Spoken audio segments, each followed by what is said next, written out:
You know, I can't speak for everybody else, but did I do something with Keely? Yes. Was my in her mouth? Yes. Whoa. Did I smash another one of those 3OW members? Maybe. It's either yes or no.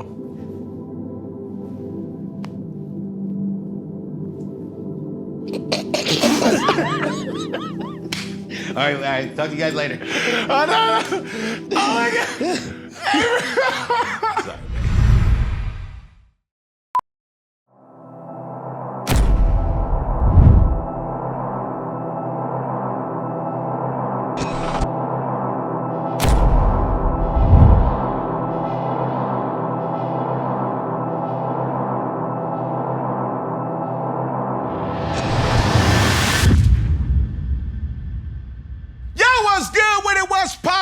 What it is, what it ain't, what it could be, what it should be, what it will be. Cam Newton and Sam, Mr. Booger All here with another episode of Funky Friday. And ladies and gentlemen, I promise, I really do promise to give good content for the masses, but most of all, ladies and gentlemen, I just promise to always keep it funky. Man, listen, my next guest had me suspended because I was walking down a hall telling ladies and girls to turn around and let me see that pretty thing go boom, boom, boom. We done had his group mates. We done had other constituents that's associated with it, so we might as well and went down and asked him to come on board as well too. He's a singer, songwriter, dancer, businessman, reality TV star, R&B legend, brother, son, husband, father. I present to some and introduce to others. Mr. Raz B. Hey, beautiful introduction, my man. Yeah. We made it, Mom. We made it. We here. Yes. What up, Cam? What's up, bro? I got a question for you. I was just curious. What did it feel like when you got your first $100 million contract? Boom, boom, boom. Well, what? Man, It's crazy. That's a different kind of money. It is. It is. I think that wasn't surprising. That didn't have more impact to me when I first seen the first 100,000 go into my account. Got it. Like 100 million, you don't see that at once. You probably see like 13 mil. Like it's in there. Like refresh, delete the app. Reopen the app, sign in all together, and it's still in there. Matter of fact, you go to the bank, say, hey, let me get out $9,500. That's a hidden gem because if anything other than $9,900 or $10,000 is gonna be reported. Facts. Okay? Mm-hmm. You get that money and say, oh my God, it's really in there. Yeah. You know what I'm saying? The first time at the age of, what was that, 21? God, Jesus. And then you have, I had like 300,000. That was like the first lump sum that hit my account. And oh my goodness, I felt free. Mm-hmm. I felt free. Not free to be able to do anything. Right. I felt free because I didn't have to ask my dad or my mom for something. You know what I'm saying? Right. Them little boy, we used to make $10, $20, $50 stretch like it lasts a girl. I'm trying to tell you. Man, but then you got 300,000 and we blow through that like a, man. Yeah, I blew through 300 in 6 months? How? I mean, being irresponsible, and I listened to my advisors and CPAs and just buying all kind of depreciating assets, you know what I mean? Depreciation assets. Let's speak about that. Yeah, because earrings, are they depreciating or appreciating? Depreciating. Jewelry? Depends on what type. Let's get into it. Well, I mean, maybe a particular Rolex, let's say an all-gold Rolex, you know, with gold being what, like 4,200. It could be up by the end of the year to 7,000, so that could be an investment for you, depending on what you're looking at it. But to each his own with their money. If you want to be broke, if you had a taste of being broke, then you would eventually want to learn some financial literacy. What my issue is with people that call depreciating assets as appreciating assets. Everything that I've ever purchased, I never had intentions to sell it. Mm-hmm. art never had intention. I got Basquiat's. Oh, wow. I have Mr. Brainwashes. I have so many different ones. I never have intended it to go back. I've gotten calls, emails to sell them, but I never had watches, jewelry, never had intentions to sell it back. Birkin bag, oh, it's an appreciation. I've never had the thought to buy this to sell it back. And 95, 98% of people who are buying these things do not have the intent to sell it back. To sell it back. You know what I'm saying? So you get you a Rolex, nobody's buying a Rolex to say, oh, this is an investment. They're buying that Rolex to be able to slap that on the doggone kitchen counter and always point. Hey, man, help me out with something real quick. You know, they turn the shadur real quick, you know, with that. But at the same time, people don't know it depreciates when you customly bust it down. Yep. You feel what I'm saying? Yep. So it's like, we all entangled, you know, with our thought process in regards to financial literacy and understanding the value of investments. Any more questions? No, I was just curious. I was like, I would like to, you know, experience that type of money one day. Because right here, Oh, in my handy dandy iPad, I have a slew of questions. Let's go, Cam. But this ain't coming from no iPad. This is a freestyle. Let's go. Speaking of freestyles, what's up with the verses? What happened? Talk to us. Like, I mean, last I checked, you know, Fizz was up here. You know what I mean? He spoke his opinion. You know what I mean? And that shit just went completely viral. And then next thing we know it, we on Versus. So shout out to Funky Friday because y'all very instrumental. yeah. Hey, listen, I'm gonna tell you something. Ladies and gentlemen, if y'all don't know who John A. Jackson is, John A. Jackson is the woman behind producing Funky Friday, okay? When I tell you this lady had a doggone heart attack and she was texting my phone saying, why isn't Versus cutting us a check because we initially started this and we need more credit for this. They keep they keep playing your voice in the... I'm like, John A. It's a good thing.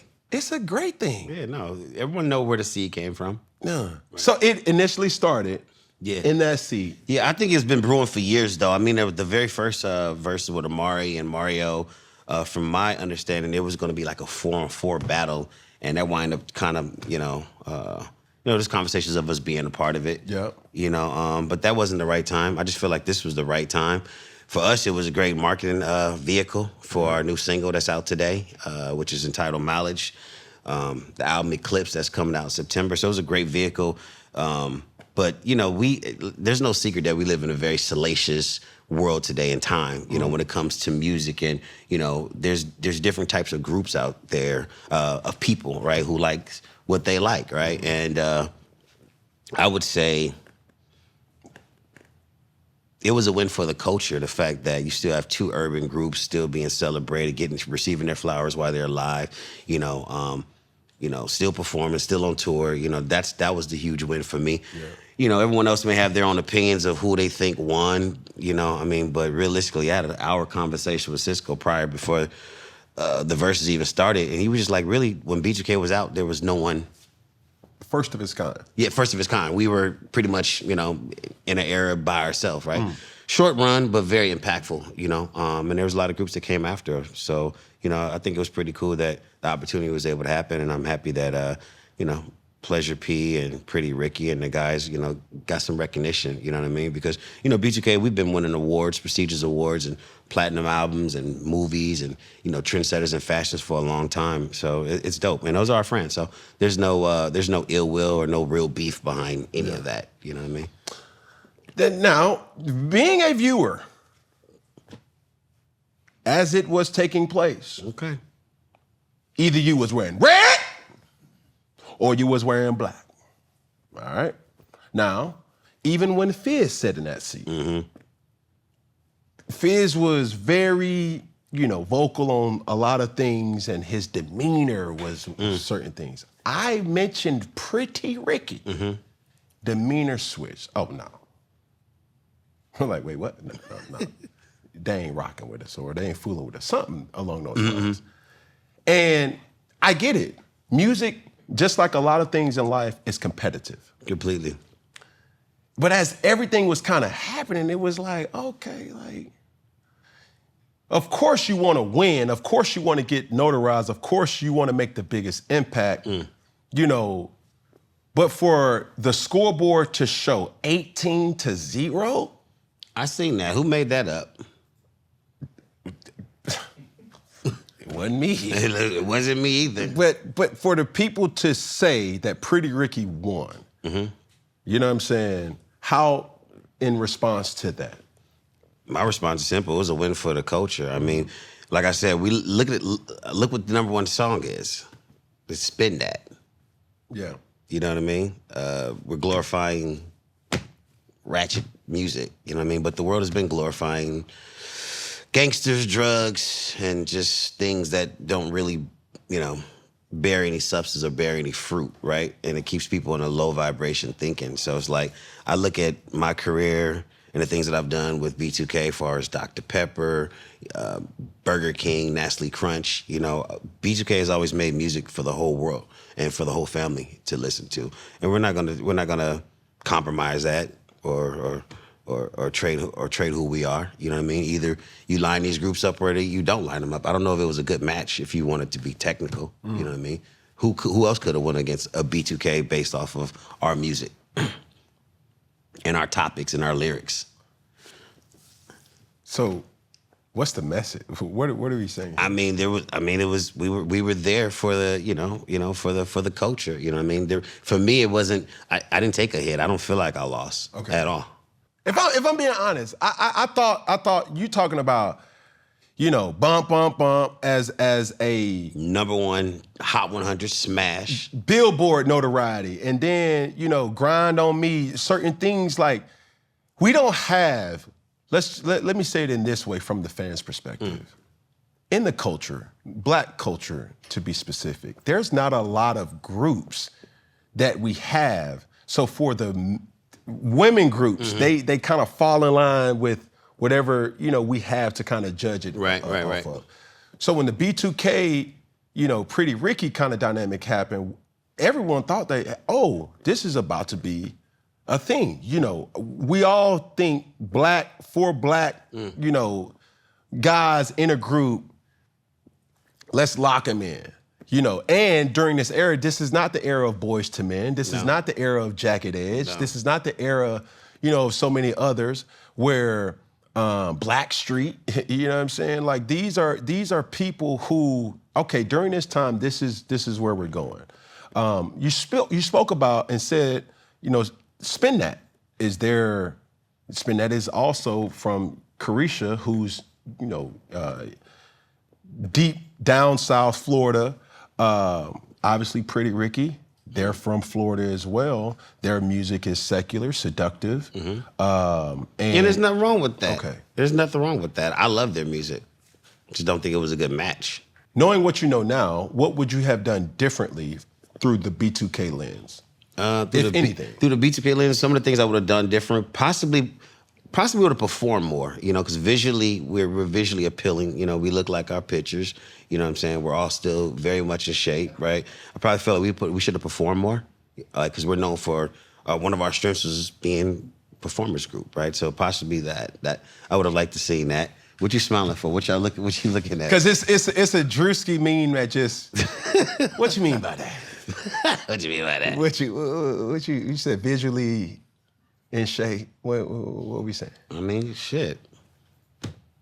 It was a bunch of bellies up in there, huh? That's what you saying? It was a bunch of dad bods. Well, that's cool. Well, you ain't got to say no names. Are you speaking from the black side or are you speaking from the red side? Nah, man, listen, it was huge. And like I said earlier, thanks, shout out to Funky Friday and shout out to Fizzo, because it was, not only was it a good payday, but beyond that, it was really good for the culture, you know, and it was a great marketing vehicle, like I said, to promote our new song. Yes. We got a message from Baby Blue, from Pretty Ricky. Okay. Immediately after the Verzuz battle. He said, and I quote, "We bodied them boys."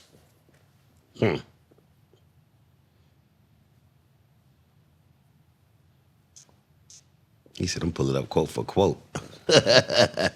Oh, God. Oh, wow.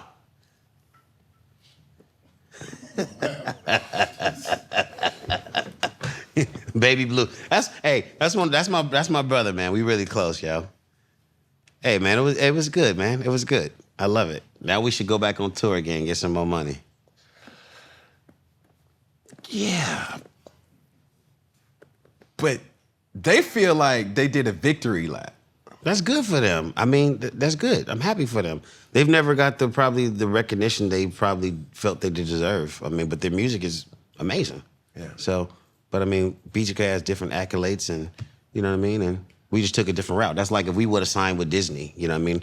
You know, you go back and look at our first video, which was produced by Tricky Stewart here in Atlanta. It was 13 weeks #1. You know, selling single in the country on Hot 100. And we won a Billboard Award from that. Those are some big numbers, you know what I'm saying? And that record was a pop record. Yeah. So now we #1 on TRL. It's like a lot of people will love the crossover, you know what I mean? And that's what B2K did. So Yes. it's like, and essentially I think what Fizz is trying to relate to that they're not fucking with us is that B2K is a juggernaut in a different manner, right? And I would give them their compliment too. I would say they're juggernauts as well. I mentioned, and I will tell the viewer this.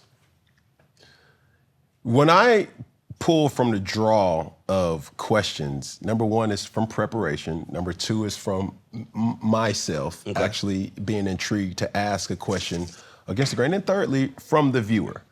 But from that situation, I would say and ask, do you think Pretty Ricky had the support or the engine that B2K had? The budget. I don't know. I don't know what their budget looked like, but I do remember reading an article, and it was in Vibe, and they paid homage to us. They said they were like a mix between B2K and Yin Yang Twins. You got one singer and 3 rappers, so you automatically have a different group. But then when you have a label like Sony, Tommy Mottola, who'd spend close to $10 million on the group, you know, you also have a group that was very, very well developed. You know, our media training to our artist development was intense. Wow. And you can see that years later. With respects to that, I feel like we already laid the blueprint. So during that void, it was smart that Atlantic Records had signed, you know, four dope cats from Florida who had some edge. Because, you know, B2K actually broke up right before we got to our mature, grown, making love music, shall I say. You know what I mean? That's that. I feel like so, and therefore we've paved the way. Yes, understood. Now, as far as the performing element, not necessarily about Team Red, but more or less about Team Black. Can Omarion dance? Man, you know that feeling when you hit the middle of July? It's hot, hot, hot. Summer is still here, but you can tell it's moving fast. You start looking at the calendar, thinking, I need one more trip, one more cookout, one more day by the water before it's all over. That's why I love Macy's. Whether you're grabbing a fresh fit, a new carry-on for your weekend trip, some shades, sunglasses, anything you may need to host one last cookout, you can get it all in one place. And if you're already starting to think about what's next, and you got a lot of kids, some kids, one kid, like me, you're ready for back to school. Whatever your next move is, Macy's makes the transition easy. From finishing summer strong, then rolling into the next season looking even better. What does your ideal date night look like? Especially when you're trying to make it special for your partner. A great night never has to end right after dinner. Rose Sparks works fast and lasts long. For men needing help getting ready when the night continues behind closed doors. You can be ready to perform as early as 15 minutes, right after it dissolves under your tongue. Guys, see if prescription Rose Sparks is right for you at ro.co/funky. Sparks is a compounded drug product. Compounded drugs are permitted to be prescribed under federal law, but are not FDA approved and do not undergo FDA safety, effectiveness, or manufacturing review. You know, I want to say something. I seen something the other day, and I don't know, it seemed like people love to hate on him for what reason. He's super talented. Yeah. He's a smart guy. Mm-hmm. You know what I mean? Of course, we're all going to go through trials and tribulations in the industry, but I don't see why people, like, fuck with him so much. Can he dance? He's super talented. He can dance his ass off. Now, do we want to dance? When you've been dancing for so long, I asked him, I was like, yo, let's get off tonight. He looked at me, he's like, it costs. I was like, what you mean? Like, the energy that it costs to go fucking bust, that shit, that's a lot of energy to put off. So it's like, sometimes people want to, like, you see him get off all the time. It's like the same thing with Michael. You still want to see, if you come to a Michael Jackson concert, you want to see him get off. Can Omari dance? Hell yeah. And everybody need to get off his back and get that man his flowers. Like, you know what I mean? I don't think it's he's Why'd you ask that? Research. Do people think he can't dance? Or people think that he's just not dancing? As a performer, it's your job to dance. Right? I mean, he's known for that. Yeah, I know, and I'm not saying that he's not a great performer. Right. We live in a dynamic where everybody has to judge and analyze and critique. Right. So when you're at a stage of your career, when you are performing, it's your job to be able to garner excitement, entertainment from the viewer. And it's like, well, if they're critiquing certain things, like,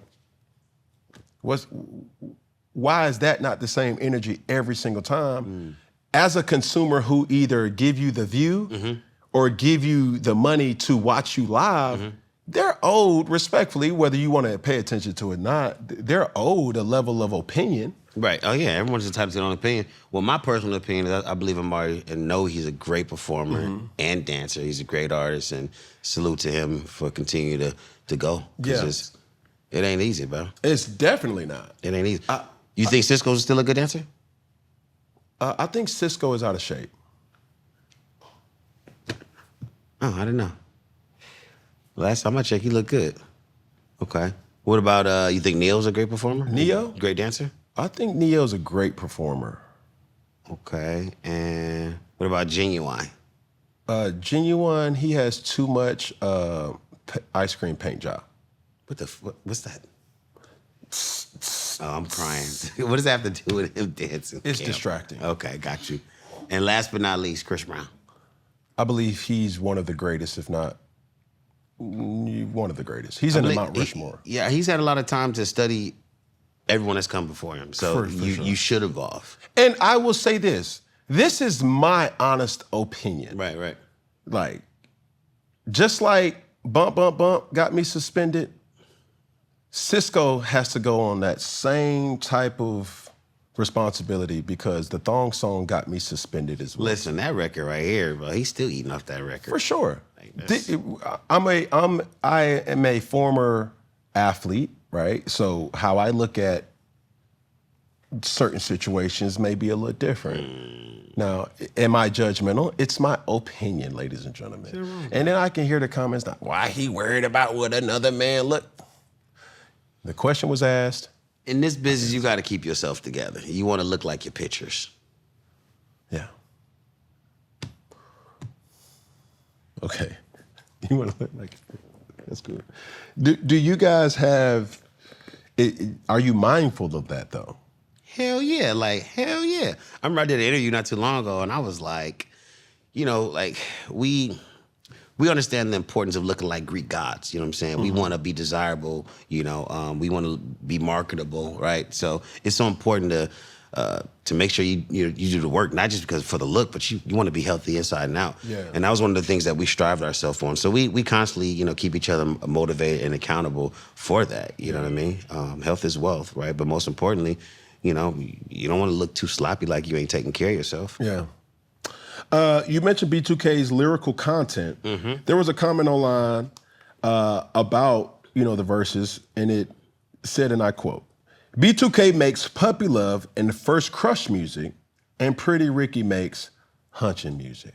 Well, what would you say Gots to Be was? Because Gots to Be was a very mature record, and it talked about love and talked about, you know, it was a very much, you got Why I Love You.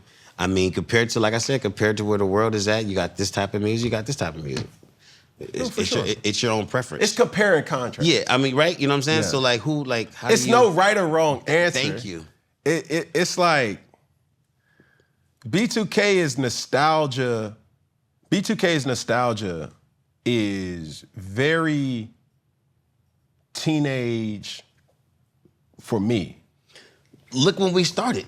And look where we broke up. So it's like, I get that. And we're going there. And it's like with Pretty Ricky, they had everybody's fingernails having some plaster on there.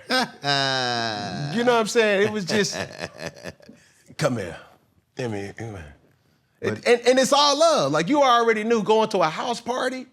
And I lived in the era where house parties was safe. Yeah. Okay, you was gonna leave musty. Yep. Okay. You was dancing. You hide your daughters, hide your kids. Okay. And folks is gonna get active. Skating rings, teen clubs. I don't even know if that even exists now. But those things were rampant with B2K music, the Bow Wows of the world, Pretty Ricky, Lil Romeo, Lil Sammy, Mario, like all y'all. Like, bro, I was a hater for so long. Like, you're never gonna meet Raz B, baby. You might as well get with me. You see what I'm saying? It just was what it was. But needless to say, you guys are responsible for a time in my life where just, if I listen to it, there's a version of me that just pops up like, bro, look at this crazy man, that's just. And that's why it's a celebration, because you can't take away those moments from Pretty Ricky and their people and B2K. Yeah. One of the biggest moments of the Verzuz was people getting to hear you sing live and seeing you take lead. Did you feel like that performance reminded people of what you bring to the group? You know, during that moment where I had an opportunity to sing lead, you know, I know that was one of B2K fans, it was a fan favorite, right? So to be able to perform that record, it was really cool. A lot of, you know, diehard B2K fans, they know I can sing. They know that I sing a lot of backgrounds and leads and write a lot of songs, on top of, you know, very instrumental, a lot of business. You know, I think it was great because Omari did verses, so it was good to see that there's more talent, you know, in the group than just a one lead singer, you know, group, which is the old industry model. And with this new album coming out, Eclipse, I mean, everyone's singing on the record. So, yeah, I thought that was a good plus. You know what I mean? Now, personally asking, did you have any identity issues as the group took shape? Did I ever have any identity issues? Because from the outside, more perspective to the question, Omarion was the lead singer from what it gave. Right, completely. And it's hard for other group members to say, like, no, we're all equal. But did that ever kind of quantify into any issues with identity for your personal talent to be showcased? I don't think that was the case at all. What made B2K like a circus, you know, is that you have four individuals that brought four different energies, and together were like Transformers or Voltron, right?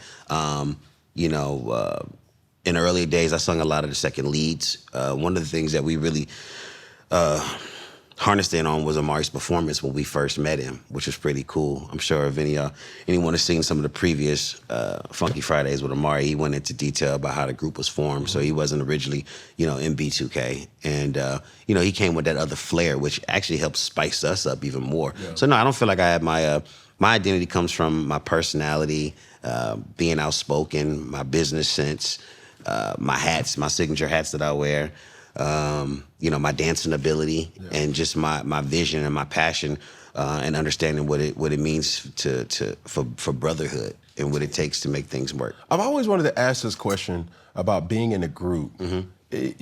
How do you identify who performs when, and how long is a 16? Is it an 8? Right. You know, on a song. Right. It's like, okay, we all sing the hook. Who's going first? Right. Is it something that it's just like a toss-up, or it only feels right? Do you guys discuss these type of things when you're creating art, especially with this new album? You know, when it comes to recording the album, or how do we decide who does what part, through years of us working together, we started to identify Fizz is going to handle the raps. In some of our early demos, I was doing raps, right? But Fizz wanted to become a rapper. We knew O was the lead, I was the second lead, and Boog would rap, or he would do some talking or do backgrounds. And then, you know, by the time we got to the second album, you know, there was an opportunity for Troy Taylor, I believe, was producing the vocals for the Bump Bump record, and the Girlfriend record produced by written by R. Kelly and produced, and he wanted to like split the verses up, like kind of have Amari and O go back and forth. So being in a group, when those opportunities come, you know, sometimes we decide or sometimes the producers decide, right? Or there's a part that we feel that matches our texture and or voice. For example, there was a record on our new album Eclipse that's coming out in September. It's entitled Today. And I was really passionate. It was written by Eric Bellinger, and I was really passionate about this one part. And it was open, right? Still, I knew I wanted to do it, and we just never got to it. So I just went in the booth and I just did it, and everyone loved it. And then Boog and Amari came back in as they want to, fix a few parts, and we wound up keeping it. You know what I mean? I feel like it was really important with this being like a legacy project for us and us not having an album out in over 20-something years. It was important that the world get a chance to hear all of our voices. Yeah. Not that they haven't in the past, but, So it just kind of like, it comes like that. I remember one time I was in the studio. This was The Dream's first placement, which was entitled Everything. And there was a few records that was submitted to us for consideration. And I had picked those records. And I had heard what voices I personally heard on them. So I was like, yo, Fizz, I'm gonna lay your old later verse over here. I'm gonna come later second. Fizz, you lay the rap, then Boog, you come later with the backgrounds and talk it through, you know what I mean? Or this record over here, like I'm hearing sleeping on this one, but I actually don't really hear myself on this. I'm hearing more Boog and just O on this. So it just varies. And I think that's the fun part about it. Yeah. You know what I mean? One thing we have to acknowledge is the Slickums comment during the verses from Omarion. And he later responded with him not knowing. Yeah, that he did not know. And someone recently called me. He's like, "Well, how did he not know when he's been on tour with him several times?" I'm like, one thing about Amari, he minds his business. He stays to himself. You know what I mean? He didn't know. Amari's not that type of person. Never's been that type of person. So I was proud when I did see him give some context behind that statement. And just for perspective, we know he's currently fighting for his recovery. A lot of people, and it seemed like Pretty Ricky didn't like it. Where Slickum at type of situation. We don't take, personal or mental health quietly. Any type of recovering of any addiction of any kind quietly. I think when people heard it, it was an in a moment type of thing in Omarion's defense, but also knowing that having toured and having been around, you would have expected, him to have some type of idea. Yeah, being around Amari has supported me through some of my darkest moments, privately and publicly. He's very sensitive to humans. He would never do anything like that. So I stand by him, and I was proud that he put that, gave some clarity to that, because he would never do nothing like that. Because we've all dealt with some type of mental health, not being as we have wanted certain things to kind of go. You've publicly dealt with issues, obviously not addiction, but how should have it been handled? Knowing the dynamic on two parties and obviously, with the things that you did. Well, you know what? I made a comment that didn't go viral. It wasn't necessarily on the stage, but it was when I was walking in Complex, and it was like, I was like, it's 3 against 4.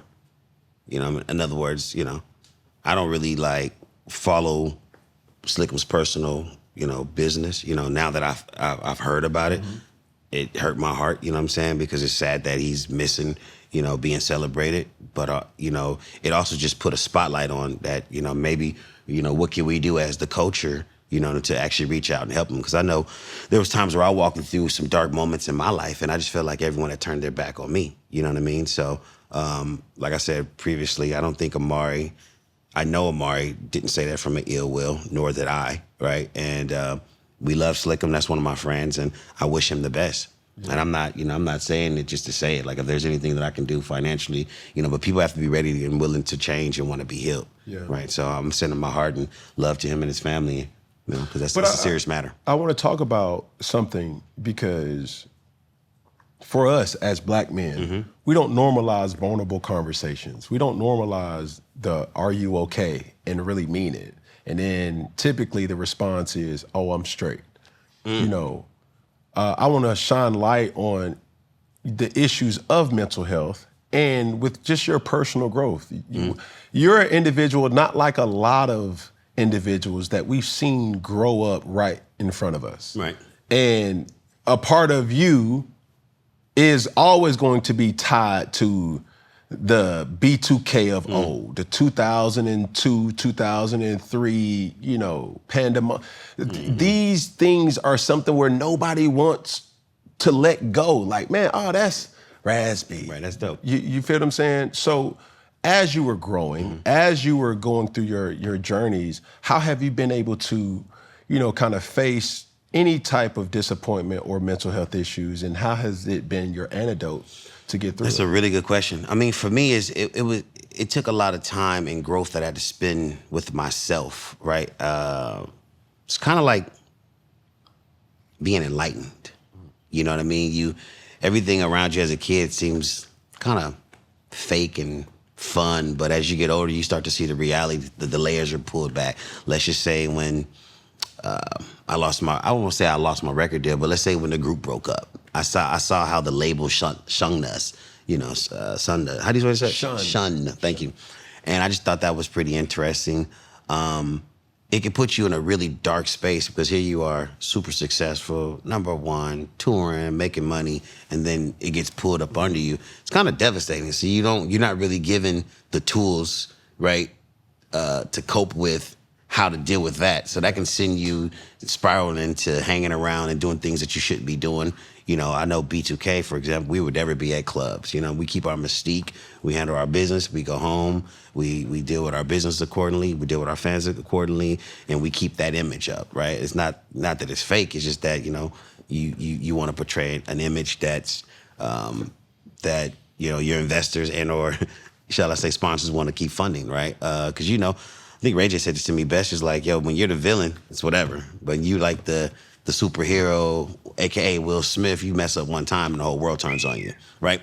And that's kind of like the saying, you know, Jesus with the drawing the line in the sand. It's like same thing with Chris Brown when he walked through what he walked through. It's like you only really just want your people per se too, you know. So I feel like in order to, no one's here to save you. You know, you got to save yourself. So you have to put in the work. You know, and you can't walk around feeling bad for yourself. It's like, okay, well, shit, I don't have nothing to eat, you know what I'm saying? Or I don't have any money. What am I going to do? Am I going to sit around and go out and beg? Which at least you're still doing something. But some people don't do anything.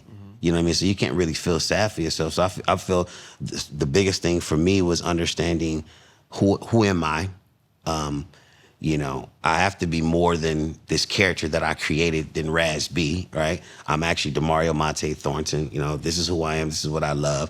And you can't really look at what happened to you in life. You have to take the hits and keep going. And I feel like that builds resilience for people. And for me, I had to really get away from the business, you know, and really get away from anything that just felt artificial and really get back into me. And that foundation started, not to be like a religious person, but I feel like I found answers with, you know, studying the word, because there's different allegories in the Bible that teaches about anatomy, and just, you know, you just understand and realize the vibrations that we're rocking at. You know what I mean? So if I'm attracting these negative thoughts, oh, I'm not shit, oh, I ain't got a record deal, you know, you're never gonna have nothing. But I'm like, yo, you know what? I'm great. Matter of fact, let me do the work, because there was a time I wasn't doing any work. I was just living in this dark, sad, depressed energy, and I wouldn't even be a person that you would want to be around. Yeah. But the more I started appreciating myself and loving on myself, and that was one of the things I learned when I was in China. Was a lot of people that was like, Raz,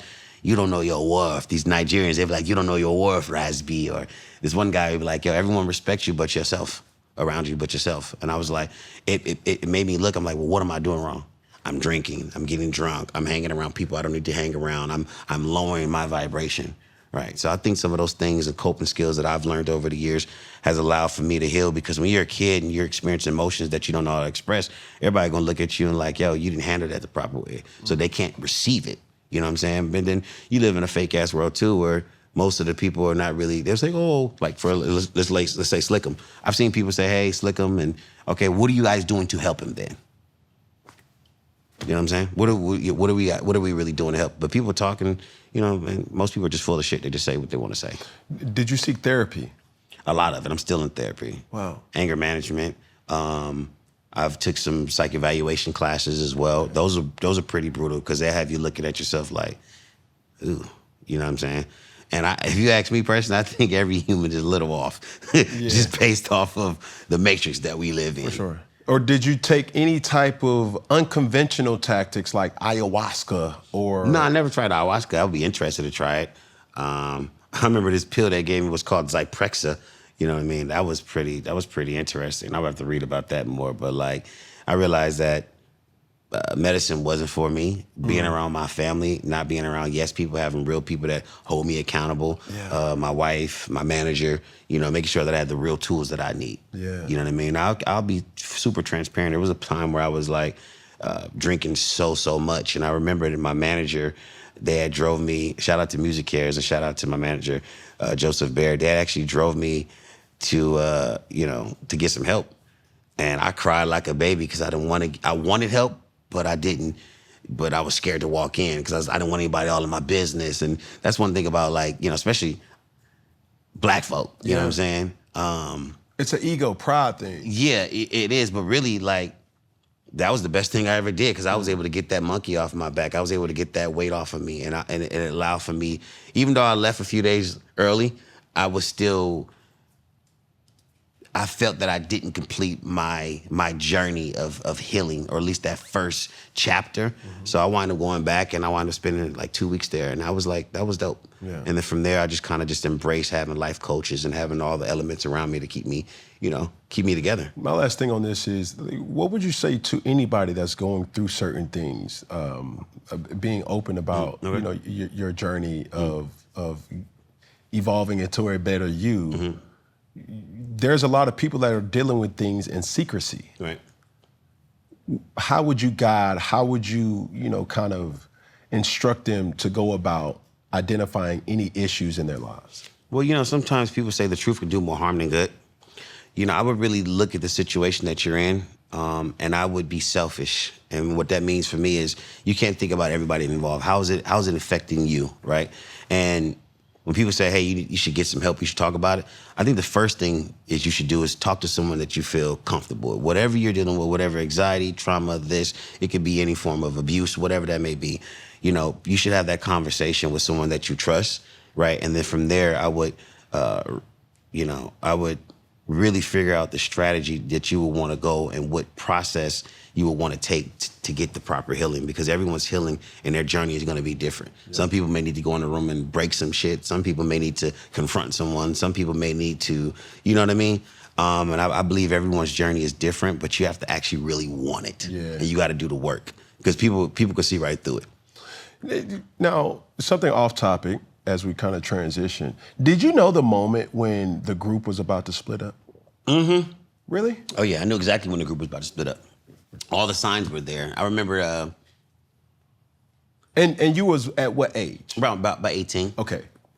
All the different signs were there. We were coming to the point where we understood our business, and we just seen different things that didn't look right. And versus, when you're young, like 18, it's kind of crazy because you're signed to these different management and production companies. They're the one with the juice, you know what I'm saying? So they can discredit what you're saying, you know what I mean? But I started seeing different signs, like when we were shooting a You Got Served movie and there was pictures that was being taken and we weren't a part of the pictures, or when the press run came, we weren't part of the press run. Just certain little things that, I remember when Fizz got his solo deal first, and then Omarion got his deal. That kind of started some animosity. So you can kind of see that the mechanics it's unraveling completely. Yeah. But it didn't necessarily come from us. It came from above. It came, you know what I mean? Like, back in the day, boys groups don't stay together. They do like 1 or 2 albums, you know what I mean? And most groups, they break up after 1 or 2 albums. So that's kind of like, the old industry. They navigate to the solo artists. But and I'm gonna get to that point. But just to be clear, you guys were always tight, or were you? Where I've heard groups go from family to coworkers. Yeah.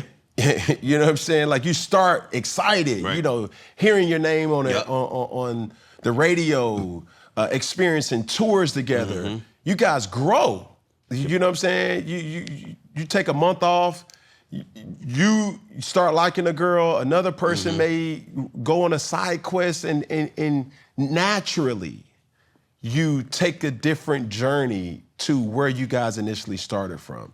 But for the people's understanding, it was it that, or was it literally the business that kind of? Well, we all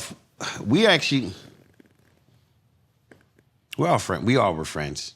Friends? Yeah, we were friends, But- and still friends. There's And a word that a lot of brothers like brothers, friends. close. I mean, we weren't blood, but blood couldn't make us any thicker. Yeah. You know what I mean? I mean, I believe that the reason why we're back together now is because the love and respect that we got for each other. You know what I mean? And deep down in our hearts, you know, we felt that there was some unfinished business, and we didn't like how it was torn apart. And we all had to go off on our own journeys, grow up as man. You know, take accountability, set boundaries. Now we come back and we working. So I think that's pretty cool. But some groups are just put together, you know, then they become friends and they're cool, you know what I mean? But, you know, when you're together so long and there ain't no money around, y'all, you know, but business was what initially brought us together. Yeah, I understand. Now, in 2026, do you think there can be a 4 black teenage boy group that can sing, rap, dance, and become global superstars like B2K did in the early 2000s? Of course. Do you think it would be sustainable? Yeah. How long are you considering sustainable? Well, now that B2K's back, let's see what we do for the next 5 to 10 years. But the reason I ask, I know. why do you think I know? Well, I mean, you're looking at the way the world is now, and there's not that many boy groups out or new boy groups out. I believe Def Jam just put a boys group out, but you got the Koreans over there killing it. And you know, I remember having a meeting with a Korean guy by the name of JY Park, and he actually modeled a lot of these groups after B2K and NSYNC. Yeah. So, But is it a formula that is sustainable? is it a formula that's sustainable? Meaning, like a group only has its life expectancy of 1 or 2 albums, and That's what they then, you know, you get your own solo career. Do I think it's sustainable? Yeah, it's about how you do it. I mean, look what Destiny Child. You know, she did some solo albums, they did some group albums. You know, it's about how you move it. I mean, Members change. members have changed, but they found their core. Yeah. I do believe it, but some people, I read an article too where it was like, you know, are the Futures and the different, what other artists they use? They use Future, but they were like, are these like our modern heartthrobs of today? Yeah. Because just the way the world has changed. The group would have to come out and be super dope, super edgy. They would have to be a mix between every group that's come before us. Yeah. You know what I mean? To be able to slide up into where everyone is at, because it's still a young niggas game, excuse me, but it's a young people's game, right? You know what I mean? So, what's the name of that group, Joseph, on Def Jam? I like this group, but I don't know what they're doing with them. You know what I mean? I think they're dope, but I don't want to say I'm contradicting myself. It seems to me they're having a hard time. Because it costs a lot of money to break a group. And then in this day and age, look what, you know, like I said, very salacious world that we live in, you know, people beating each other up on TV, ratchet ass music, you know what I'm saying? Do people really want this? But then you have families and there's a whole demographic of world that is not gonna allow for their kids to listen to this type of stuff. Yeah. So maybe it's a catch-22. I think the puppy love dynamic is different because I remember vividly, I like the way you look. Like, I remember singing that. Catchy as hell, too. You know what I'm saying? Going into middle school. Right. You feel what I'm saying? Right. Now, my daughter, who's 2, she talking about like,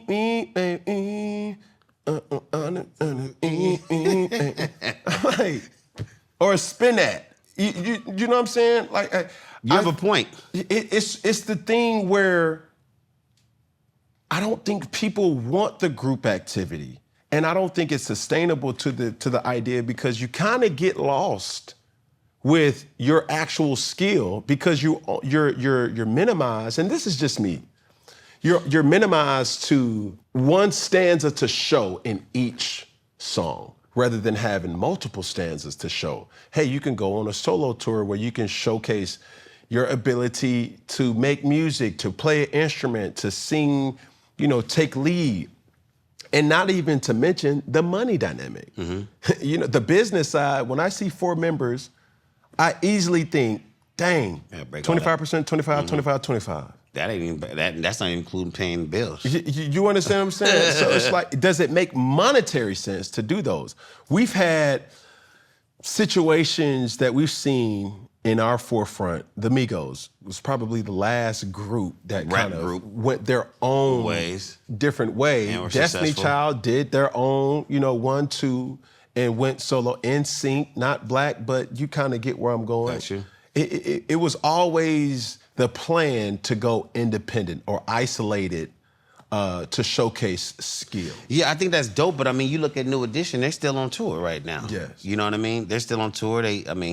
One of the greatest groups of all time. I mean, all of them got platinum records, you know what I mean? But they realized, you got Beyonce, she's a juggernaut. You got Justin, he's a juggernaut, and they do very well for themselves. But after you've done everything, I think people still would love to see NSYNC.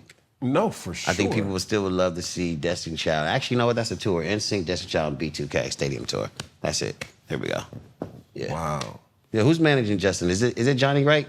Can we get Johnny Wright on the phone? Please. I'm telling you, that would be the tour. But no, I hear you. So, no, that's a great point. You may be right. There may not be any sustainability just because of where the world is at. But it could be that one group that came out that was just super, super duper edgy. But black people are black people. They fickle.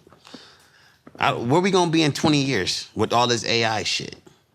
Black people or AI? Just all of it. Just the music taste and everything. Yeah. But kids are always gonna figure out. Kids always want to be rebellious anyway, so they always gonna find out that's why these kids be blowing up. Well, to that point, there was chatter online about the death of the teenager. There's no content for them, no groups, no shows, no movies. Malls are dying. No magazines, no books. There's no dedicated space for the teenager or the young crowd. Y'all were at the height of teenagers creating the culture. Dare I say it? Go ahead, say it. I think Justin Bieber was the last teenage heartthrob. Mm-hmm. Am I tripping? Can anyone contest to that? That's right, right? Like when he came out with baby, baby, baby, that was like, oh wow. But he grew up. My mama don't like you and she likes everyone. Like when he hit that mode, it was like, okay, there's no more teenagers that is respected. And Justin Bieber was a guy who was colorless. Like, yeah, he's a Caucasian male, but he's got the Ludacris's supporting Usher, Chris Brown, they seen something in him that if you take the same situation and let's say Sammy doesn't have that same support. Well, I don't think he did. Is that just? We dealing with. We dealing with right there. What are we dealing with? We dealing with white America. Wow. Eminem said it best on his album. I love that Eminem show album. That album was incredible. White America. How we talked about for every fan that he got, we feel like it was a swap for every fan that Dre got. Like some shit he said, but like. Black culture is still where we at. And a lot of these Caucasian artists, they tend to gravitate to what's real. That's the soul. Is that considered Elvis whitewashing it? You can call it that if you want to. But they just know, they feel something in them. You know what I'm saying? Can I ask you this? What do you think about Jack Harlow? He's put out some great records. I don't know much about his story. I haven't really followed him, but I've seen his records. His politics looks pretty good. He's done some pretty good collaborations with some dope artists out there. So, the reason I say, because I think Jack, in his last rollout of music, it was almost somebody that was like, is that Jack or is that Common? You know, are they culture vulturing the sound, the creative behind certain things? And I love Jack. I love his music. I don't think so. That's like I was listening to Post Malone's album, Coming Here Hollywood Bleeding, and I think the album is phenomenal. Yeah. And he can sing, he can rap, he dope, he got soul. You can't knock. That's like when everybody's trying to get on Miley Cyrus when she had the album that was produced by Mike Will. Yeah. The culture inspires you. When we talk about culture, I mean, we know where the soul comes from. It comes from us. You know what I'm saying? You just can't knock people for that. You know that there's a world where people don't even remember or acknowledge that Post Malone was also the person who created White Iverson. White Iverson. Oh, yeah. When I was ballin', I was young. That's a... Like, I'm saucing on you. But now he's country. It's like... Is that where... He don't perform that no more. I haven't... Yeah, no. He did get there. Pink got there. Justin Timberlake just got there. I ain't like those last two Justin Timberlake. You know, it's like you start in hip hop because that's the easy gateway. What it seems like from the fan, I'm just. No. I'm a opinionated critic. You know that I just call it how I think I see it, and now everybody is on, or it seems like within the last couple of years, the country wave. We're like, yo, it's just a lot of good music. I've recently just heard Waka Flocka. What are your thoughts on that? On a country song. It hits. It hit, okay. It hits. The melody. You know, Big Nas, what's Big Boy's name? No, not Lil Nas. The big boy. Big Wave. You know what I mean? Plug. I've heard him. You know, but he has a country song. It's like ebbs and flows of genres that, hey, let me get on this wave while it's hot. Or just, I mean, true. I've known a lot of people that do that, but like, music is music. Yeah. And I feel like Drake, he's tried every music. I feel like Beyonce's tried everything, right? Obviously, everybody wants her to do like a rock album or something like that. Being an artist is being artistic, you know what I mean? But throughout the years, you hear all these different elements and all these different music. They can say it's an R&B record, but you add a guitar and electric guitar to it, like, you know, make some live drums. It changes. Right, so music is music, man. Are you the group's businessman in B2K? I would say I've inspired to, maybe when I was a lot younger, I was more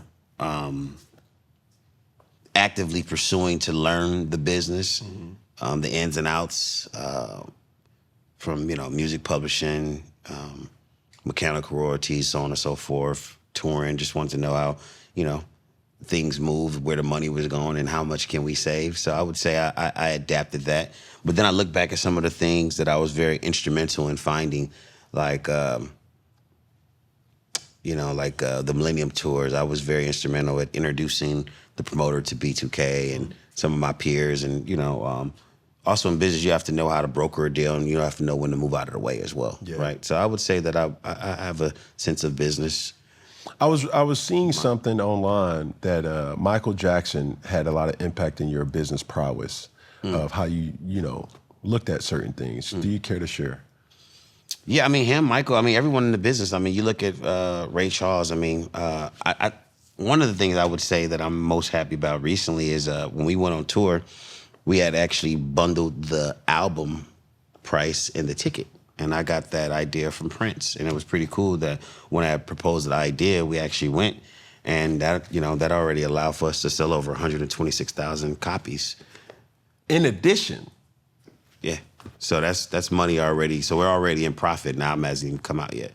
So, but yeah, you know, Michael Jackson, one of the first conversations I remember having, he was like, who owns the name B2K? From that day forth, I was like, I'm pretty sure I gave him the wrong answer. And then, you know, I got a call one day that it was available. So me and the team, and we all came together as a collective, and we were very instrumental in securing it and making sure that it was in all four of our names, because it was just floating around. Yeah. You know what's crazy? So I have an embarrassing revelation to say that, is I'm actively trying to pursue a different IP of Cam, and that's streaming. I mean, to look at what streamers are making now, it's crazy. Why don't you just stream this? We've talked about it. Yeah, I mean. We've had discussions. Right? Right? I want to see some eyeballs. It's that mouth of yours, Cam. No. Go live when you need a delay button. Yeah. But it could be like a minute. Why not? off. Try it. We're not there yet. Gotcha. I'm not there yet. But to that point of ownership of or trademarking, I was trying to change my name on Twitch. It was me and all my kids, and what I had issues with. Twitch. Oh, okay. Twitch is like Kick Thank you so much. or like any I'm familiar. Streaming platform. And I was trying to get the username Cam Newton. Nice. So the representative was like, yo, it's hard for me to just kick somebody off for using that name. It's only one or two ways that we can do it. Either they are not active for a certain amount of time, then we can get it back, or you have to have that name trademarked. So instantly, I'm like, yo, hold on. Is Cam Newton trademarked? So when I seen that video, and I'm like, yo, more people don't trademark their name than not, because it could have easily been a quick fix. Hey, I trademarked my name. That's my trademark. Easy. But it's in the process now. You see what I'm saying? Right. And when you have these type of things that a person who hears this and is like, oh, that's day one stuff. Like, who would have not have thought to trademark Raz B or B2K or Iconic Saga or whatever? Right. It's like these things happen so fast that you can overlook the simplest things to do. We were brought in for our talents. We got to the business side a little late. Wow. But now you know what to do. Wow. Speaking of which, I got some shit. I was talking literally to my trademark person yesterday. I got some stuff. I'm going to launch a new clothing line called, can't really say it, but got some trademarking to do. Yeah. But it's crazy. we were brought here as talent, not as business. That's the same thing as athletes. Yeah, so that's what I was thinking when I was looking at you. Bro, like everybody says, like, man, somebody need to teach financial literacy. Well, first and foremost, you have to want to receive the information. Because a lot of times when I got that 300,000 at 20, Shit was gone. man, it wasn't even that. It was like, I didn't care to take a class to see how to spend it. my money. You know what I'm saying? It's like, I did not know that most banks don't carry that much money. I had to learn, like, You had to order your money. Bro, you gotta order it, which is another way just where, wanna see it. like, man, hey, you could not go to no bank in America that type of cash. can take out anything upwards of 50,000, let alone 100,000, because banks don't carry that much money no more. And when you learn these type of things, you are already behind the 8 ball. Completely. Because growing up, it's so apparent with the Joe Jackson thought process. Hey, work your steps. Become a machine. Become a unison. Flow everybody like water. Ain't nobody talking about what we're gonna do with money. How are we gonna invest this money? Who's gonna be responsible for managing this money? It's just how we gonna make money. That's the thing. Oh, that's it. How we gonna make money? Ain't nobody talking about, stocks, bonds, business, who's gonna run the business effectively, efficiently, profit, loss, like all these different things that is essential in any business model. You don't learn that. Yeah, I mean, I look back at all the things that I know now about stocks, bonds, ETFs, mutual funds, annuities. I'm sure you got a few of those. Yeah. Yeah, I mean, when you got big money like this guy, you can live off Little of it. money, I'm broke. As long as you got your trust, you should be all right. You'll be surprised. Yeah, you see what happens, man, when you get some money, they just want to take it from you. Man, Biggie said it best. More money, more problems. I think one of the most interesting things that I read about you was that when B2K broke up, you moved to China. That was crazy. With $200. What? With $200, bro. Yeah, I mean, it was a lot of stuff going on, and I was like, I could stay here, I can keep fighting, you know what I'm saying, and hopefully I could, get some resources to take care of myself, or I can take this opportunity and go. And it stemmed from the very first concert that was performed at the Great Wall of China with Alicia Keys. I was very instrumental in working with a company called B2B Communications and Hal Uplinger, who produced the Live Aid concert, and they wanted to, create this Wall of Hope concert in China, in Beijing.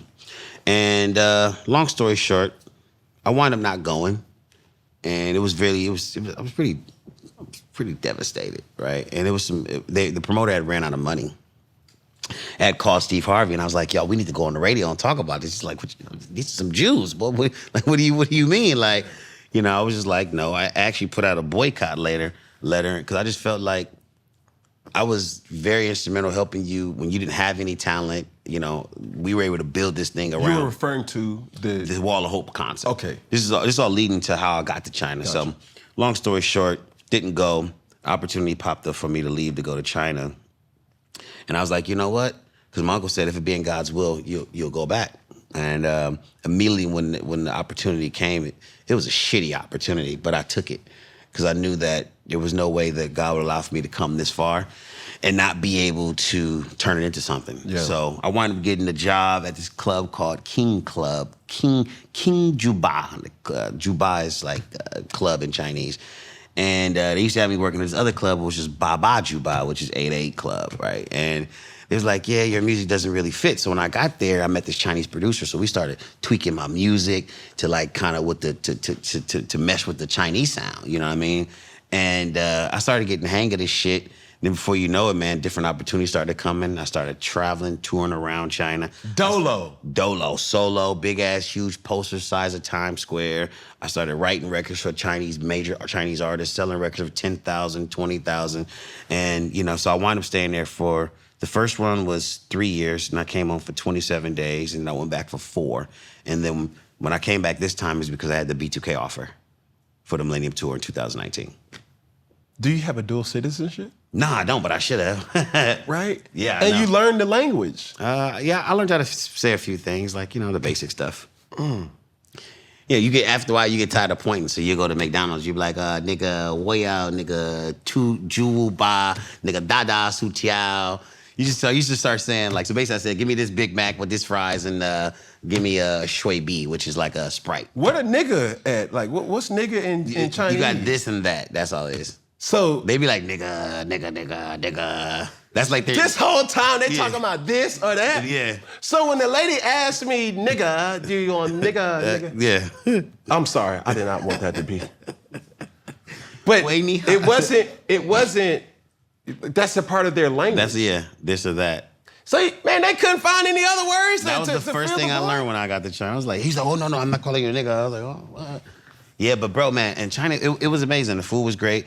And that was the place for me to really like what I said earlier, for me to really like get into myself. I'm like, oh, so damn, this is what it feels like to be the lead singer. I'm like, oh, I was a little sad because I didn't have my guys with me, but it was a moment for me to heal. It was a moment for me to be, at least I thought I was out of the spotlight, but there was people over there that actually knew my work and was familiar with my work and gave me opportunities for that too. And I realized I had some struggles over there as well because, man, it was times I got into fights and just all kind of just crazy shit. I mean, know you what I'm stick saying? out like a sore thumb. I mean, literally, bro. You know what I mean? So, but it was a great time in my life, and I look forward to going back and taking my wife. Wow. Yeah, China, bro. 7 years. Sheesh, that's amazing. But you can drop a nigga off anywhere, I mean, and they can survive. I'm trying to. bruh, or that anywhere. No, real talk. Somebody called me, hey, man, we need some dancers. Man, I wound up bringing over 300 dancers to place them in different clubs. 300. So I was an agent as well. So imagine having like all these different dancers. You got 6 working at this club, 6, and you making money off each one of these dancers. So I was crushing, bro. Hugh Hefner. Yeah, I was pimping, bro. Pimping dancers, dog. What was the aesthetic like? Did they go see a doctor, or did they have like the Who? like Who? just the anatomy of a Chinese skinny woman? Chinese person? Yeah, it was. They're skinny. They're bony. Are you? Oh, sorry, babe. You asking me about? They're different. They're skinny. But that's what the They're aesthetic. tight. That's what the aesthetic is, though. Yeah, but they got now they got some different ones over there. They thick. They didn't got changed. They walking around looking like Chinese Kim Kardashians. I seen one out there. What? Yeah. They nice. But yeah, man, China, man. Shout out to China, man. Keep buying our debt. We appreciate that.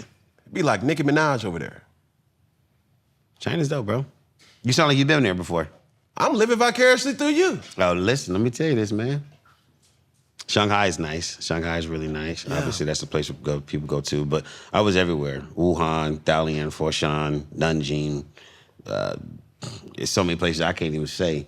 Cheyenne, Cheyenne. It just goes on. Speaking of Cheyenne, watch this transition. When Fizz was here, and I asked the question about Dr. Cheyenne Bryant, and there was a viral clip. I seen that. You think they was hunching? I think they was just having fun. What fun mean? Fun can What, mean did they kiss or something? Yes. Like what? Like on the lips? On I think it was a cheek. Ah, yeah, not that was nothing. He should have been over there with us. He was we were over there in front. Me, Boog, his wife, Shelby, my wife Mona. We were all like just having a good time. He was over there being Hollywood. He didn't want to be out there with the crowd. Fizz, you missed the fun, nigga. Yeah. But the dynamic of Cheyenne Bryant and her evolution, she was in one of you guys' music videos. She was? Did you? I have to see that. No, hell no. No. Who? She's the one who did the what? No. Don't worry about it. You got it? Trust me. Where you going, Cam? You think that's his chick? No. We're not talking about Fizz. And You wouldn't be in Hollywood, Fizz, but I'm just saying you should have came and had a good time with us. I'm talking about this dynamic. Fizz gonna be the next person to get married, I think, out of B2K. Really? Yeah, Fizz is a nice guy, man. He wants love. I don't think he does. Why would you? That's not what we had. That conversation we had, brother, was very interesting, and he wanted his cake and ate it too. Yeah, very vocal with that. Just play right there, brother. Oh wow. Just. Oh, that was her? Who came up? That was her. That's crazy because Morgan was right there too. That's the Gossipy video. Shout out to Dave Myers. Okay. Oh. Dr. Cheyenne Bryant evolved. That's the girl who'd be doing all the talking and stuff? Okay. Brother. Okay, I got it. I never put nothing past anybody. Everything in the dark comes to light over time. And she's been in the public for a lot of reasons for, people questioning her credentials. Or her legitimacy. Her legitimacy as a doctor. Like, people were she came on our platform, it did amazing. I always have been a fan of anybody who I sit across from. And there were certain things that was exposed, but don't say you are a singer and sold multiple plaques if it didn't come from the plaques that we acknowledge. Got it, the RI. Right. You see what I'm saying? Right, okay. I think it so wasn't. where's she a doctor from? That's what everybody has been trying to ask. Doctor my dick? I mean. Whoa, that's aggressive. No, that wasn't to her, it's her. But like people were saying. But it was where did you get your doctorate from? Where did she get it from? And what accreditation? And then I was just joking, y'all. That was a joke. That was not directed towards her. But when that came up, and everybody, if black people can't do one thing, the culture can find out some stuff. What'd they find? They found her in you guys' music video. And boom, she came up, and lately she's been extremely quiet. And when I saw her, I was like, there's no way she was in the music video. So when Fizz was talking, to bring everything full circle, when he was seen with her, it was almost, because she's been very quiet about who she dates as a specialist in the field of her opinion. Okay. Right? She talks about marriages and relationships and certain things. And everybody has always questioned, like, have you been married? No. Do you have kids? No. But then it's like, all right, well, where does your knowledge come from? Where's your experience come from? From? Even if you're not a doctor or you want to say you got some kind of credentials. Yes, don't say that. Don't lie. What do you have? People, I mean, you know good luck lying in this day and age. So when she came up and I asked Fizz what was the relationship, he said like they were friends. And he even said, I don't consider her a doctor. I met her when I was, a member of the... Fish, you hit that? Swear to her. I'm gonna ask that nigga, cuz you hit that? You know what I'm saying? He denied. But he was like, their friendship was before, and he doesn't consider her a doctor. He refers to her as Cheyenne. And I did not know during that time that she was actually, and you guys, she was a vixen before a doctor. I remember her. What do you remember? I just remember that face. Wow. Okay. I remember her too, respectfully. Hi, baby. Now let's go to this dynamic, which I think is extremely intriguing because being in this field of music, being married, how has that been for you? A person who I'm very respectable over, him and his son is good friends with my son, or his son is, my son is best friends, good friends. 2 Chainz, I asked him the same thing. Being a rapper, being an R&B singer where your music speaks to, or it's a flex to have multiple women. Being married for how long? About 3 years now. Right? How has that been when you are on tour, when you make music, when you are a public figure? I married my best friend and my partner, was patient enough to watch my growth and see my changes, right? And that takes a very strong woman, right? For me. And, my marriage is my marriage, so what happens in my marriage is my marriage, right? And one thing that I love about being married is the accountability. There's a when I was young, experienced the women, experienced the late nights and the partying. There's nothing real, There's nothing tangible. There's nothing tangible. But when I'm away on the road now, I'm eager to get back home. You know what I'm saying? Like I have love. I woke up this morning and I was like, because my daughter was out of town, and I was like, my whole family's here, and it's just like I'm like walking around like it's my family. You know what I mean? It's like, like I'm grown with kids now. So how many children? 3. 3. Yep. Versailles. He's 2. Astro, who just arrived. He's almost 6 weeks, and my daughter was 13. Oh, congratulations! Thank you. It's definitely changed me. It was a layer and a love that I've been looking for that I never found. So with my wife and the kids that she's given me, is just it gives me something to look forward to. It keeps me in check. How have you been able to navigate, with that? Because it's easy for somebody looking inside, rather outside, or looking outside in, rather inside out, to judge something where it's like, from meet and greets to what you're speaking about in your music, a lot of things can kind of get misunderstood, and it can create turbulence if the foundation isn't set. Okay. You know what I'm saying? I think it's a question that I will ask her, but I'm not interviewing her, respectfully. Men don't promote marriage in this industry, but that maybe when they first start off, you know what I mean? There's a lot of artists that obviously they were bachelors, heartthrobs, and they grow up, and typically their fans accept that because they really, that was one of the things they pushed down everyone's throat. You're single. You want to appeal single. But people, they still have their own thoughts. I've seen girls pull up and be like, listen, hey, I love my man, but, you were my man when I was growing up. They still have that fantasy, but their reality is this,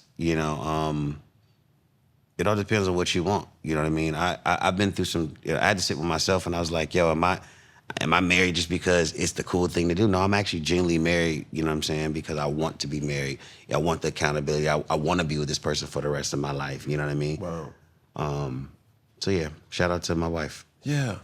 And throughout this whole thing, speaking of, being a part of girls growing up, I just seen something recently with Chris Brown where he was slobbering old boys, the married. And the chick, the wife, didn't feel like that was cheating. What is your thoughts on that? That's a little extra. That's why me and mine were, I got utmost respect for Usher, Chris Brown, rock with him. Hey. Love the music, but I'm no fool, okay? I'm no dummy. This has nothing to do with insecure. This has nothing to do with... What was that? It's like, why would you put yourself in that? She got the Chris Breezy Holy Ghost and just, I'm like, no. What's going on? Can we get are you going to interview the girl? Why don't you bring her up here for like a 5-minute interview? Man, listen. I want to know what is going on with the relationship now. Matter of fact, bring the husband up here. No, that's who I need to talk to. Because why would you even allow that? You know, because But once again, who's getting all? I should be getting all. But guess what? Now that's their marriage. You know what? You get what I'm trying to tell you? And I think whatever it just hit floats me their now. boat. Yeah, I mean, maybe that's what they like. Maybe that was fun. Maybe it was entertaining. Maybe it was something experience that she just. They may have been swingers. Who knows? Who am I to judge? Gavel, throw it out. Moving on. Correct. You grew up in front of the world. What do people not understand about becoming famous as a teenager? God damn, that's a good question. Whew, the attention, the power that comes along with it, the yes people that come along with it, the favor that comes along with it. But all of that can be, it can disappear really fast because people will do their job and then they'll talk shit about you when you leave, right? But people that really enjoy working with you, you'll see more opportunities start to open up for you. So being humble is key, you know what I mean? Yeah. But a lot of things that, actually I learned that, yeah, we had it kind of rough. So we were in check, you know what I mean? You know, you gotta be humble, bro. Yeah. Because that fame could take your mind somewhere, start have you thinking you Tony Montana or some shit, you know what I'm saying? And some people belittle people. I've seen all kind of things that I didn't like. You've known your wife for how long? About 5 years, almost 6 years. Mm-hmm. You've been popular for how long? Probably half my life or some shit, like since I was 15, maybe. Right. So think about this. And I was literally having this conversation. And it sounds crazy, but your wife is married to this version of you. Not to single her out, your friends, are your friends during this version of you.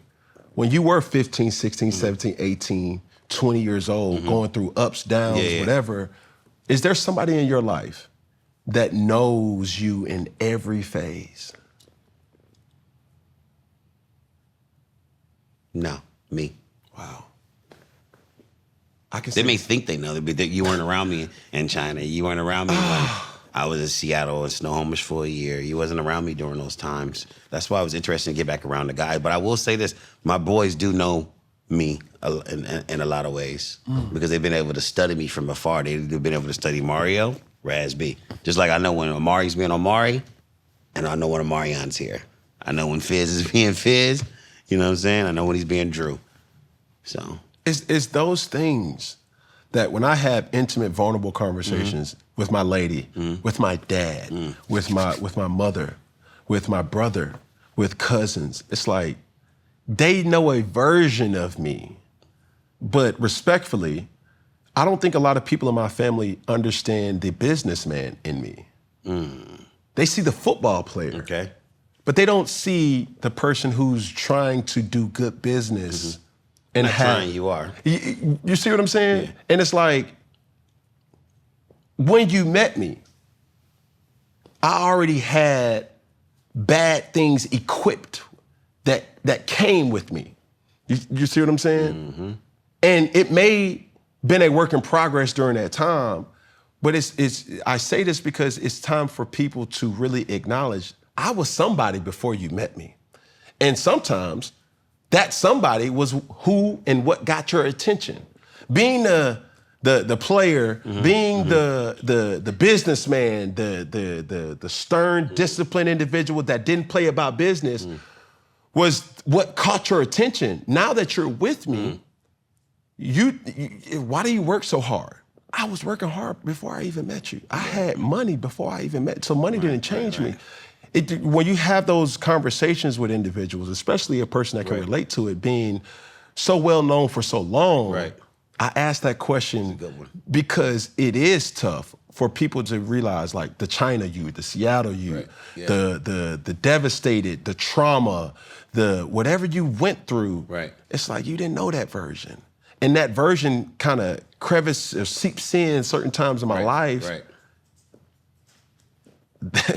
And it's unfortunate sometimes, but it's just true. Yeah, I mean, we're all different versions of ourselves. Somebody asked me, "Are you back?" You know that John Wick line. I think I'm back. Yeah. No, bro. That's the cool part about the evolution of us as humans. You know what I'm saying? Yeah. You know what I mean? I think that's the coolest shit. You know what I Yeah. mean? But I will say this: within my relationship and being married, it and having kids, it slowed me down completely. You know what I mean? Completely. You know, when it comes to my choices and how do I want to perceive? Because for a time, people wasn't fucking with me. You know, they didn't understand me. They didn't understand my experiences of, you know what I mean? And a lot of, when controversy clouds, your voice or people can't hear you, it's just like, you feel stuck for a while. Mm-hmm. So, I had to really find a way to reinvent myself. And it just really just came with me constantly doing work on myself. Yeah. And as I noticed, different opportunities would start to come. Now, let me ask you this. Have you ever had a job outside of music business?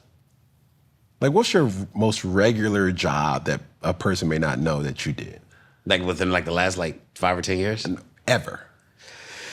Worked at car washes. You are lying. Shine shoes. Listen, I go to a car wash and I be mad. I'm like, yo, this nigga not even roll the rear things and clean that. You got the little details. Next time you go to the car wash, what is the thing? The blinder thing that comes down? What is it called? Somebody know? What is it? No idea. Bro, the visor in your car. Mm-hmm. Isn't that what it's called? Oh, where you the old CD players? Nah, nigga, the visor, to keep the sun out of your eye. Yes, the visor. You would put the CD. Oh, yeah, the CD. Yeah. You're right. Next time you go to the car, I bet they don't clean that. Just that little mirror right there. Well, depending on the car, that's a storage unit for some people. They be having mail up there. They be having, you can't even use the visor. I'm just saying, I used to work at a car wash, and I know how I earned my tips because I did things like when I was cleaning that car, you got to make sure that, you know what I'm saying, you treat it as if it's yours. What else? I used to sell incense. I was one of those boys that sold water. This was after B2K or before B2K? This is before B2K. I'm talking about after. Okay, well, I've a consultant, managed some artists, took the role of as a producer, writing. Everything within the music industry. Yeah, within the music. Is there anything I'm missing, Joe? Did I do anything, baby?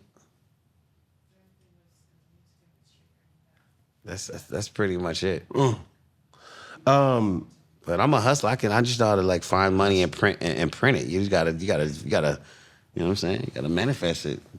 I wanna talk about something real quick because there's a law that's pending. Oh, wow. Not to disrespect nobody in attendance, and specifically your wife. Fizz sat right here and spoke about Keely from 3LW, saying that they had an entanglement with multiple members of B2K, including you. Fizz denied it, but it was on the internet during a time where it's like, hold on, What's your question for me? Was Keely or any member of 3LW entangled with B2K? Keely hit me up a few years ago. She said, "Don't lie on your dick," is what she said in my DM. And for me, I'm just like, where in the world are we talking about, private matters? You know what I mean? There was a time where I feel like everything was disclosed. I mean, everything was private, but now things that people are just, I don't know if it's for clickbait. Why would she say, don't lie? I don't know. I'll have to go look at the message or something like that. Because I don't know. She's like, oh, we were kids and stuff like that. But there was, I can't speak for everybody else, but did I do something with Keely? Yes. Was my penis in her mouth? Yes. Wow. Whoa. Did I smash another one of those 3LW members? Maybe. It's either yes or no.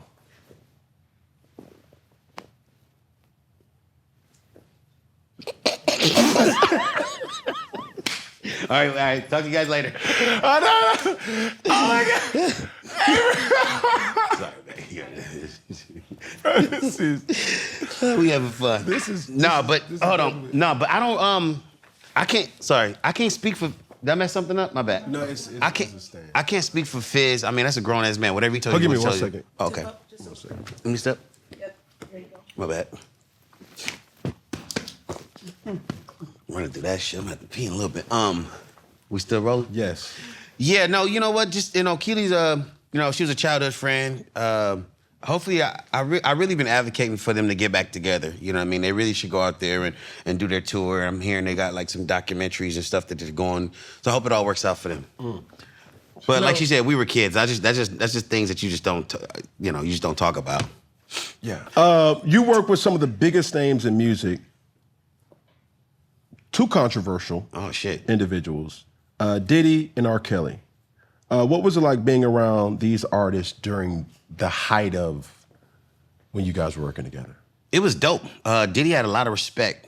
Being around that time, when Diddy was, just doing this thing at a very high level, it was awesome. I believe not R. Kelly, but Diddy had submitted a remix for Why I Love You. One of his producers did it. In my personal opinion, I didn't like it. We never got a chance to move forward. But the synergy and energy for us coming together was there. Thanks to Dave McPherson, who actually was very instrumental in signing B2K and making sure that we had the records that we needed.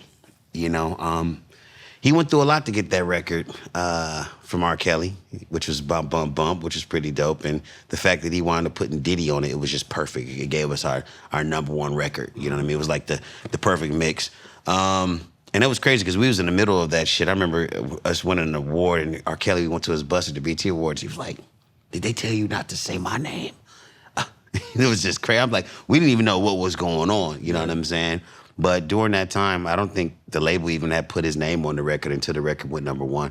Because even though R was going through what he was going through, the motherfucker was talented as fuck. Bro. You know what I'm saying? So some of those records that he had, he didn't even let them go. We was lucky we got that one. Yeah. It's very interesting because during that situation or during those situations, when you see a different side of an individual, right? And then obviously fast forward into both of them now are incarcerated. Did you ever think that could be? And what's the relationship like when those things kind of happen? Yeah, Jesus Christ. Ooh, that's heavy. Well, just my experiences, I've been around each one of them. They were phenomenal people to be around. But what they do behind closed doors, obviously, I don't know. I don't know, man. Maybe R. Kelly should eventually get out of jail. What is he? Did he get life or something? Or did he got just 20 years? He has a long time. Long time. Well, I guess do your time and move on, right? But people still have a lot of love for him. Yeah. I believe that, what is forgiveness or if we can't have any? It's just, it's almost like those catch-22s. It's like you kill 10 people, but can you actually come back and live a normal life after doing your time? Yeah. You know what I mean? Or there's some sins that are just unforgivable. You know what I mean? Obviously, I did see the video, so the fact that R. Kelly got away with that for so long, that's a whole nother conversation. So I don't, that's heavy. One word that comes up a lot when people talk about your journey is forgiveness. And how do you process forgiveness in the man that you see today? Yeah, how do I process forgiveness in the man that I see today? It took some growth because I had to forgive myself first before I could forgive others, right? Forgive myself for believing the lies. Forgive myself for doubting myself. Forgive myself for talking down on myself and speaking negativity on myself. So when I hear forgiveness, forgiveness also reminds me, kind of correlates with repent, which repent means when they would speak to the Roman soldiers, that's where they got it. It meant to turn things around. And that's what Yeshua was. He was a turnaround specialist. You know what I mean? And that's how you grow. You know what I mean? But if you continue to, go down the same behaviors, shit, what is it going to look like? Yeah. Now, you have publicly talked about forgiving people who hurt you. How do you forgive someone without saying or what happened was okay? That's a good question. How do you forgive someone? You have to take a different mental approach a higher IQ to understand human behavior and understand what we're up against and understand that we all we're born into sin, right? The flesh loves the things and the lust of the world, right? So when you understand what you're dealing with, you can understand that you could essentially be collateral damage in whatever situation that may be. Yeah. Now, what did the entire journey teach you about trauma, healing, and understanding yourself as you were processing it? And I know we kind of bounce out and it's bounce fine. back. It's one of those things that not a lot of men talk about. Well, I think for me, it was the fight or flight mode, the fight or flight mode. And there's a part in your brain that's like the reptilian part of your brain. And it's like, if you're not allowing, if I'm constantly feeding negativity and these negative thoughts and these low vibrations, I don't really think I could ever come out of that space. Yeah. And I want to use this, as an opportunity to shine light on certain things. You have spoken about surviving difficult environments growing up. Right. What kept you from going down the wrong path? I would say that I had already went down that path. Right, I spiraled out of control from drinking. I experienced, popping some pills with quote unquote friends and Molly and then I'm like, okay, this went from once a week to twice a week, and then you start looking at your behavior, you start looking at the things that you're not accomplishing. So for me, that was already like rock bottom. So I had to look at myself, and when I did, I didn't like who I was, didn't like how I looked, and I seen that I wasn't taking care of myself. And I just had enough. You know what I'm saying? I had enough. It was embarrassing. I had enough. Yeah. So I was like, yo, is this how you want to be perceived? It's like, it's never too late to turn things around. I mean, but are you really going to do the work? Are you going to stay consistent? Is it going to be real? Yeah. You know what I'm saying? And I'm proud of myself. I'm proud of where I'm at today. I'm proud of you. Thanks, bro. Because anybody that's going through it, we always see certain people that claim to go through trauma, that claim that they're not in the best mental state. They suffer from depression, addiction, or whatever, but nobody fights that fight, because a lot of that fight is you versus you. Well, I put it exactly. You're your own worst enemy. You're fighting against yourself. It's the duality of it. It's like, this is I'll give this to you, but at one time, I had checked myself into a mental facility. I wanted to get the actual psyche evaluation. I wanted to see what they had saw. And after I came back, and I was like, there ain't nothing wrong with me. It's how I react to everything. And I learned different coping skills when I was in there. And I realized I had most of these coping skills already. I just needed to apply them when I'm feeling like fucking some shit up. Sometimes, I feel like fucking some shit up. But I'm like, the fact that I can stop, count, rather sing a song, something that takes my mind off of that, it puts me back in the mind frame of like, you know what? I'm grateful what I have. I have a beautiful house, beautiful family. I know if I do this, I'm either going to jail, I'm going to mess up some business, you know what I'm saying? So understanding the responsibility and what it takes to sustain my blessings. Yeah. You mentioned to me earlier that you've now put your journey on paper. You're an author, or in the process of writing a book. That hit me. I like the author thing. Yeah, I've been writing my book off and on for about 20 years now. Maybe, is it 20? No, maybe about 50. No. A long time. A long time. It's over 10 years. Let's just say that. It's over 10 years, and I've started to write some stuff, and then I just kind of like, whoa, I had to back up off of that. And then there was a lot of money on the table for me to do like tell-all books. And I was like, nah, this is not the story that I'm telling. My story is like a journey from a boy to a king. A young boy growing up, learning how to control his kingdom, keeping all his thoughts under the captivity of Christ, right? So being able to, I look at my name, Raz, which means revealer of secrets in Hebrews. It says in Deuteronomy 29:29, it says the secret things belong to the Lord our God, but those things which are revealed belong to us and our children, that we may do all the work and will of his law.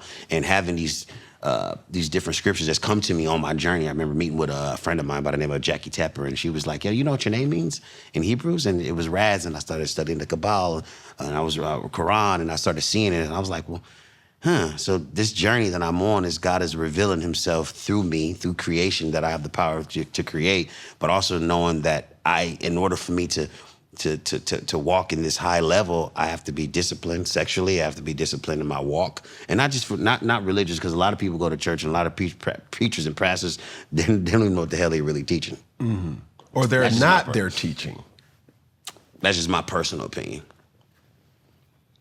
I'm just saying. I'm just So mentioning. knowing all of those things, because like right now, I really feel like everything that I've manifested, that I seen when I wasn't still that little boy that was hurting and stuff, I seen myself on the other side. I just didn't know how to get there. Wow.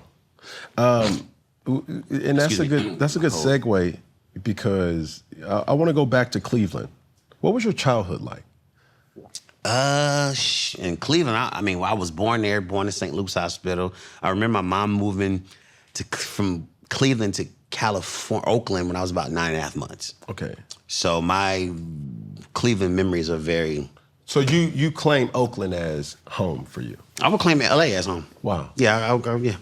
Now, you grew up in a two-parent household? No, my dad was incarcerated, so I grew up without a father. You know what I mean? That was pretty interesting. First time I met him, he was like 8. I was like 8 years old the first time I met him. Mm-hmm. That was pretty interesting. We have a really great relationship today now, so it's pretty cool. Any siblings? Yes, I have a brother. I have 2 sisters. Wow. So, what are the lessons you want your sons to learn from your story or your evolution? You know, that's a really good question. I truly feel that the things that I've already embarked on, it will shape his destiny, right? I feel like he naturally and organically will learn about his father. You know, because of my experiences, the only thing I can do is partake in those things. I think one of the funnest things I'm having with my 13-year-old right now is I'm teaching her financial literacy. I'm teaching her about investing. So we just opened up her accounts. We got her Roth IRA. I'm not sure if she wants to go to college or not, but we're talking about doing a 529. And some of y'all that don't know, you should probably look into these things, because there's really good tax incentives for your kids to have tax-free money to be able to, to have them, financially prepared as they get older to embark on the world. So things of that nature. And of course, just life, the do's and the don'ts, and how to become a real man, and what it looks like to have integrity, and what does integrity mean. So I'm just excited to be able to partake the different things that I've learned. And hopefully they can, it will slow down some of the mistakes. Perfect. My last 2 questions are this. Number 1, in regards to your children, would you ever let your children get into show business? I don't think so. I don't think that's what I want for them. Explain. I would want them to have a solid rock foundation, one that I didn't have. I didn't finish school. My entrepreneur spirit and my God-given talent, and my hustle allowed for me to be able to sustain myself, right? But I would want my kids to have awesome tools like speak multiple languages. Why would I want them to speak multiple languages? Why? They'll be an asset in another country, whether for the government or so on and so forth. Financial literacy, obviously learning where finance is going. Obviously, we're going from paper to digital, right? I feel like maybe coding would be awesome. Maybe learning AI. So I want them to make sure they have solid skills that they can be able to make money for the rest of their life. Wow. Entertainment, I think that's probably like one of the lowest things on the podium that I would ever want them to do. But if they was inspired, I would support it, but they would have to have a different background. Yeah. And entertainment is so, what's the word? Shallow. Low level frequency. Not that. It's here today and gone tomorrow. Like, because it's entertainment. It's like the dopamine that it hits in your brain. You hit it right on that. It's just like, okay, I'm on this show, and after that show, I'm on to another. I'm on this album, and then I'm on this person, and then I'm on. It's just like so, boom, boom, boom. That it's hard for a person to really maximize that in a sense that has longevity in it. My last question is this: what do you want the legacy of B2K to be? I think the legacy of B2K is already intact. Really showing that no matter what you can go, no matter if you want to, no matter what you go through, you can get past it. If you choose to forgive and hold accountability, and I feel that B2K, even though we told the world it means boys of the new millennium, I truly feel that this is a story of boys to kings. Well, as we end things here and bring closure to another episode and chapter of Funky Friday. When I say all together, we're going to say one love. When I say all together, we're going to say one love. Ladies and gentlemen, when I say all together, we're going to say what? One love. All right, it's going to look similar to this. I'm going to ask for one hand out. It's going to be one finger right there, one pinky right there, one thumb right there. And when I say all together, we're going to say what? One love. One hand out, one finger, one pinky, one thumb, all together, one love. Ladies and gentlemen, Raz B. Thanks, Cam. Appreciate it. That was lit.